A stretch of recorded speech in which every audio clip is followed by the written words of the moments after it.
high-profile RICO trial against Jeffery Williams, a.k.a. Young Thug. Now, Lil Woody is poised to take the stand here. They're back from lunch. They're about ready to step back in there. The question is, will he testify? Because he's been given use immunity if he understands what that is.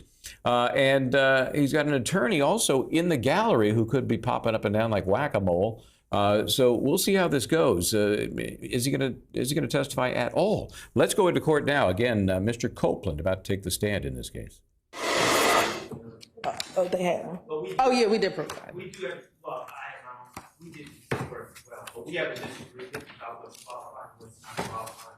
Okay, what do you have a disagreement as to what? Well, which matter? Okay, thank you, Your Honor. First of all, we are looking through the court's records. Okay, Mr. Steele says he has it. We did file a motion of intent to impeach with convictions over 10 years old, so we're going to have to address that. But specifically, 2 of the convictions that the state says are over 10 years old, I disagree with, and that's because the statute reads from my understanding of the statute, and I think the plain reading of the statute, the clock is from the last incarceration. Is it either or? Well, it's the one that's the statute. How's the statute? The furthest in time. The 10 years has to elapse from the last incarceration. When that comes into play is when probation is revoked. When there's a split sentence, and then probation is revoked. And I can get you the cases. But, Your Honor, 12 SC 110195, as well as 12 SC 113315. We would agree that the plea was entered over 10 years ago. However, on the court's records, the probation was revoked on 2/21/15. He was in custody at the time, so he's been incarcerated on those charges. The purpose of the statute is that the person has to maintain a history of lawful behavior to reestablish that they are not essentially a convicted felon. And what statute are you talking about? I'm just so I can pull it up. But which one are you talking about? I don't have the number. The impeachment by prior conviction. 609B. 609B.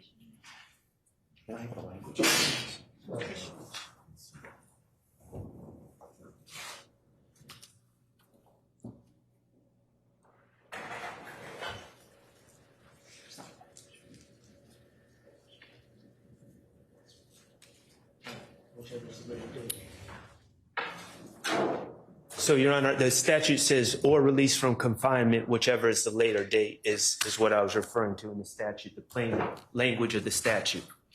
All right. And Mr. Copeland, good afternoon. Do you want to be here?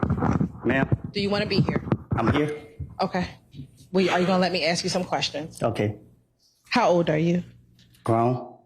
Okay, what does grown mean? I'm an adult. Okay. And when you say you're an adult, what number in years are you?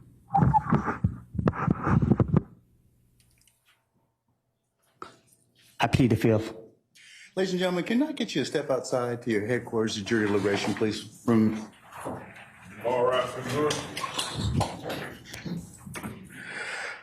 Mr. Copeland, given the fact that you have invoked your Fifth Amendment privilege, but the state has already given you immunity under 24-5-507, this court holds you in willful contempt, and we'll see you on Monday. And we'll see if we can get some more testimony at that point in time. Take him into custody. We'll come back on Monday. And then, Your Honor, after the jury is excused, would you please entertain a motion for a mistrial? Mr. Steele, I'll entertain it right now. I didn't want to hold the jury, but it'll be fine.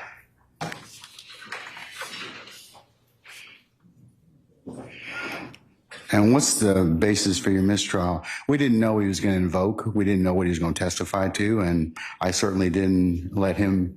He was only asked one question, so at this point in time, there's really, you can't knowingly let a witness invoke their Fifth Amendment privilege in front of a jury, but That didn't happen in this case.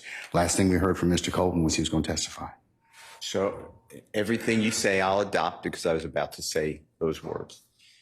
Based upon information belief, I'd like to call witnesses from the prosecution. I was told, I do not have the personal information, but I was told that Mr. Copeland made that known to officers of the prosecution team prior to being called right now. And But it's what true. I was told. I mean, the last thing the court knew, and he has counsel. If a party knows that a witness is going to invoke the Fifth Amendment in front of a jury, which poisons us, I mean, there's no doubt it prejudices Mr. Williams et al., all of them, because this trial's been going on now, I believe, 8 months in front of a jury, and they've heard Mr. Copeland's name however many times a court reporter says. Casey, that's what we've heard. No, So. the jurors have heard Kenneth Copeland. And as well. Okay. I opened on him that he's the killer. We cross-examined all these witnesses about Kenneth Copeland. The state talked about Kenneth Copeland. My point is, if this honorable court finds that the state knew or had reason to believe that he was going to do this in front of a jury, that his response was going to be, I'm invoking the Fifth Amendment, then, Your Honor, yes, I adopt what you said. That's wrong of a party, and I'm moving for mistrial. Okay. Okay. All right, sir. Thank you. All right. Yes, sir. It would apply to everyone. Yes, Ms. Love. Your Honor, I'd just like to put some things on the record Sure. regarding Mr. Copeland. As we stated earlier, Mr. Copeland has. I don't want to interrupt you. Your Honor, I'm just telling the court I am not accepting the proffer. Your Honor, Anybody can if testify. I may. Okay, but counsel May gets I- the proper, Mr. Steele. I can accept that. So could you sit down at that time, sir? Sit down. Okay, thank you, sir. All right, Ms. Love, you can complete your proffer at this point. Your Honor, yes. Just to relate to the court the observations that members of our office have made throughout the course of this morning and throughout the time that we've been dealing with Mr. Copeland. Our cause for concern is Mr. Copeland's communication